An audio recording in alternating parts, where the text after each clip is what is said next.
So back in 2015, I published this little novelette, a dark fantasy called Hoodwink. It's a simple tale revolving around a field where people didn't travel. Then they blame that on wolves. But they're not ordinary wolves, of course. That's what they say anyway. Uh, in this, in one of the towns, a trickster girl overhears a conversation the residents are having about these so-called wolves, and she decides that she's going to go on a mission and prove to everybody that those aren't wolves. They're just like a gang of men pulling a prank, or not, well, not a prank, but like a trick on everybody to kind of keep their territory, to keep everybody out so they won't be discovered, whatever their plans and all that, so they won't be discovered and stuff. So she goes out there to prove that, and there is a young man in that same village who's instantly smitten by her, so he eventually goes out to join her on the quest.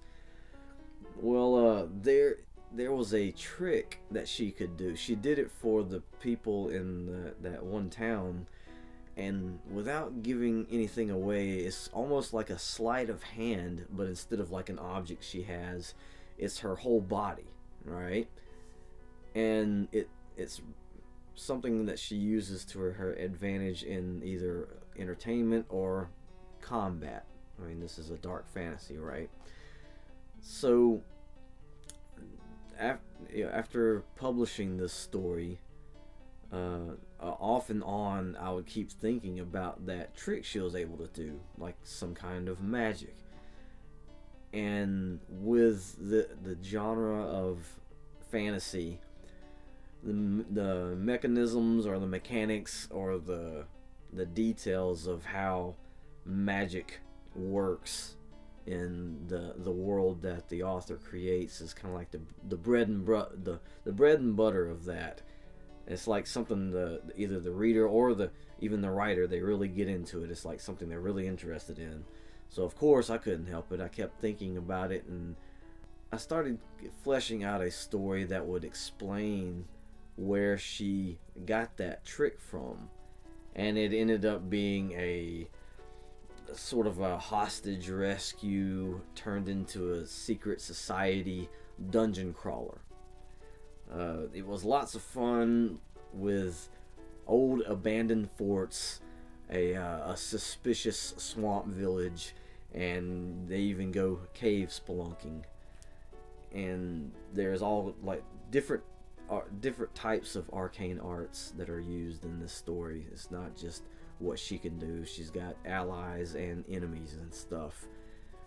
And since I'm a fan of audiobooks, I like to listen to stories when I'm traveling, and I'm a storyteller. I love telling people stories, so I wanted to record this story into an audiobook form, and it's free to listen to. You don't have to read this story first before you listen to this audiobook.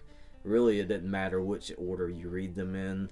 This audiobook is kind of a side quest, so to speak. Almost like an origin story, something, whatever. But I set it up into 5 different episodes, and each episode is cut up into a few chapters, just kind of make it easy on you guys. It was a lot of fun, and I hope you enjoy it as much as I did.